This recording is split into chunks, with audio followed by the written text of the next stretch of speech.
अस्सलाम वालेकुम बच्चों, पेज 263 एक्सरसाइज 17.4 क्वेश्चन नंबर 1 है। इसकी स्टेटमेंट देखें। Construct a triangle with sides 4 centimetre, 5 centimetre and 6 centimetre and construct a rectangle having its area equal to that of the triangle, measure its diagonals and are they equal. हमें इसमें बेटा 3-4 task करने हैं। Number 1, हम triangle ABC बनाएंगे जिसके अंदर sides होंगी 4, 5 और 6 सेंटीमीटर। जब ट्राइंगल बन जाएगी तो हमें इसे कंस्ट्रक्ट करना है, कन्वर्ट करना है एक अदद रेक्टेंगल में जिसका एरिया बराबर होगा इस ट्राइंगल के, राइट। यानी जो न्यू रेक्टेंगल हम बनाएंगे उसका एरिया ट्राइंगल के बराबर होगा। फिर जब हम रेक्टेंगल बना लेंगे तो उसके हमने डायगनल्स की मेजरमेंट लेनी है और हमने देखना है क्या दोनों डायगनल्स की लेंथ सेम है या नहीं। ठीक है बेटा, रजिस्टर पे स्टेटमेंट लिखें, क्वेश्चन को रेडी करें। जी बच्चों, एक्सरसाइज 17.4 पेज 263 क्वेश्चन नंबर 1। अभी स्टेटमेंट मैंने रीड कर दिया, आप लिख लें। सॉल्यूशन का वर्ड लिखें। गिवन में देखें आपके पास क्या है। 3 sides of the triangle are 4 centimetre, 5 centimetre and 6 centimetre. बच्चों आप देख रहे हैं कि लेटर मेंशन नहीं किए हुए, बस 4, 5, 6 सेंटीमीटर, तो हम लेबलिंग खुद से करेंगे। रिक्वायर्ड में बेटा आपके पास है, सबसे पहले ट्राइंगल बनाना है, फिर रेक्टेंगल बनाना है। रेक्टेंगल के बाद हम इसके डायगनल्स को भी मेजर करेंगे और देखेंगे कि क्या उनकी लेंथ इक्वल है या नहीं।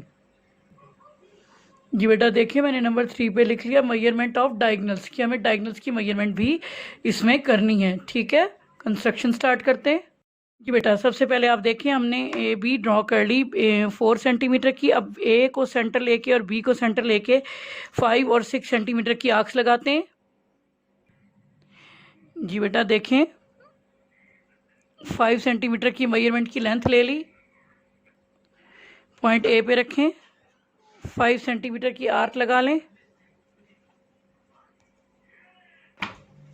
जी बेटा ये देखें, अब मैंने 6 सेंटीमीटर की लेंथ ले ली। ठीक है, बी को सेंटर लेकर आर्क लगाऊंगी। जी बेटा, जब मैंने बी से आर्क लगाई तो हमें दोनों आर्क्स ने एक दूसरे को इंटरसेक्ट किया, पॉइंट सी मिल गया। ए और बी को सी से ज्वाइन करते हैं।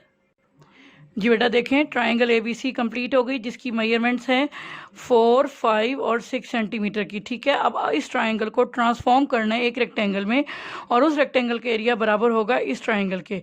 इसके लिए जो स्टेप्स हमें करने पड़ते हैं, सबसे पहले हमें साइड ए बी का परपेंडिकुलर बाइसेक्टर बनाना है। ठीक है बच्चों, आपको मालूम है कि परपेंडिकुलर बाइसेक्टर बनाने के लिए मोर देन हाफ रेडियस की हमने कंपास वो आर्क लगानी। अब ये देखें, ये 4 सेंटीमीटर है, मैंने मोर देन हाफ ले लिया, राइट।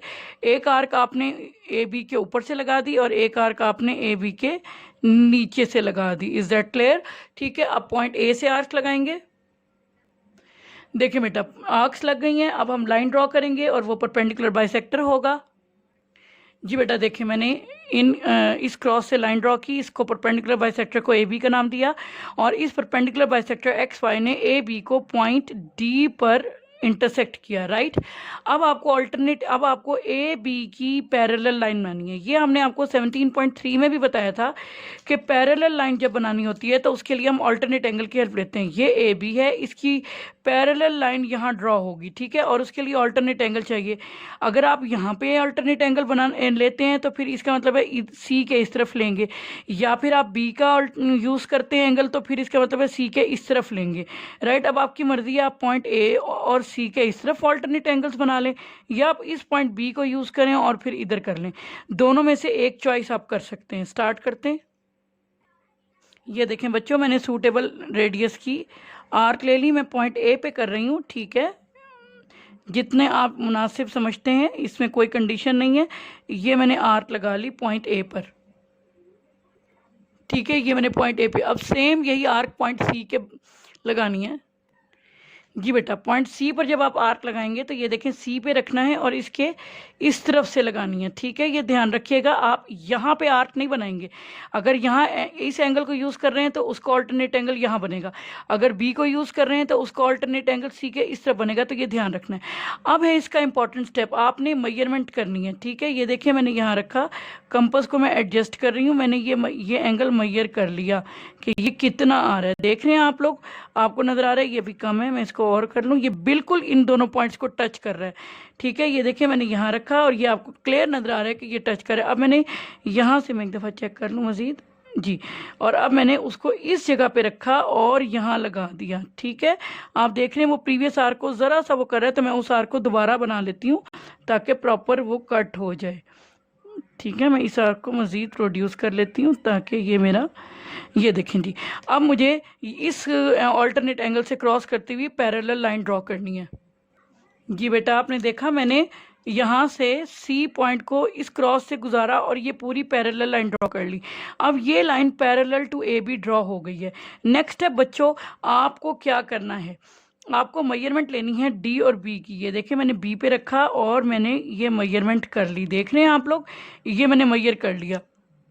ये देखें, ये पूरी डी बी की मेजरमेंट है। अब मुझे क्या करना है, आपने पॉइंट सी पे रखना है, पॉइंट पी पे, सॉरी मैं सी बोल गई, पॉइंट पी पे रखना है और आपने ये आर्क लगानी है। ठीक है, पॉइंट पी पे रखना है और आपने ये आर्क लगा ली। ये जो आपने आर्क लगाई है इसको हम लेबल कर देंगे क्यू से, राइट, इस पॉइंट को। ठीक, और अब आपने क्यू को पी से बी से ज्वाइन करना है, राइट, क्यू को बी से ज्वाइन करना है। जी बेटा, देखिए मैंने क्यू को बी से ज्वाइन कर लिया। अब आप देखें कि ये आपके पास जो है ना रेक्टेंगल मुकम्मल हो चुका है। Rectangle P Q B D आपका रिक्वायर्ड रेक्टेंगल है। इसका एरिया जो है ना इस रेक्टेंगल का इस ट्रायंगल के बराबर होगा। ठीक है जी बच्चे, आप देख रहे हैं ना मैंने दो किस्म की शेडिंग की है। यहाँ मैं आपको एक बात समझाना चाहती हूँ कि आप सोच रहे होंगे कि रेक्टेंगल का एरिया ट्रायंगल के बराबर कैसे। आप ये देखें, ये साइड और इसको अगर आप इस शेप को गौर से देखें तो यही सेम शेप इस जगह पे भी आपको नज़र आ रही है। इसका मतलब है कि ये जो ट्रायंगल थी उसमें से ये पोर्शन इधर कन्वर्ट हो गया, इसलिए इस ट्रायंगल का और इस रेक्टेंगल का एरिया आपस में बराबर हैं। ठीक है बेटा, गौर से देख लो कि ये पोर्शन और ये पोर्शन सेम है, यानी यूं कह लो यही पोर्शन अगर आपका इधर आ जाए तो इसका मतलब है इस ट्रायंगल का एरिया और इस रेक्टेंगल का एरिया सेम है, जिसमें से ये ब्लू पार्ट दोनों में कॉमन है। ठीक है, तो इस वजह से ये आपका ट्रायंगल और रेक्टेंगल का एरिया सेम है। तो अब आप क्या लिखेंगे, triangle P Q B D is the required rectangle. ठीक है, स्टेप्स आपको जो मैंने बोले हैं यही स्टेप्स ऑफ कंस्ट्रक्शन है, जो मैंने बोला, जो मैंने प्रोसीजर किया। तो फिर आपको इसकी वीडियो में मैं स्टेप्स एक्सप्लेन नहीं कर रही, वो इमेज में आपको दे दूंगी। ठीक है बेटा, कंस्ट्रक्शन तवज्जो से देखिएगा, ये बहुत इंपॉर्टेंट है। एक चीज़ और आपको बता दूं बेटा, अगर शॉर्ट क्वेश्चन में आ जाए तो आप स्टेप्स नहीं लिखेंगे और अगर लॉन्ग में आ जाए तो आप स्टेप्स लिखेंगे। ठीक है बेटा, और कोई चीज़ समझ नहीं आई तो अपने टीचर से क्वेश्चन पूछें, अपना फीडबैक दें। Thank you so much. अस्सलाम वालेकुम। जी बच्चों, एक चीज़ जो मैं भूल गई थी, मैं अब ऐड कर रही हूँ इस क्वेश्चन में। ये देखें बेटा, इस क्वेश्चन के अंदर एक और चीज़ भी तो उन्होंने पूछी थी कि मेजर डायगोनल। डायगोनल क्या होता है कि रेक्टेंगल के ऑपोजिट पॉइंट्स को मिलाने वाली लाइन सेगमेंट। तो मैंने ये ब्लू मार्कर से लाइन लगाई है, पी बी और क्यू डी, ये दो डायगोनल्स हैं रेक्टेंगल के।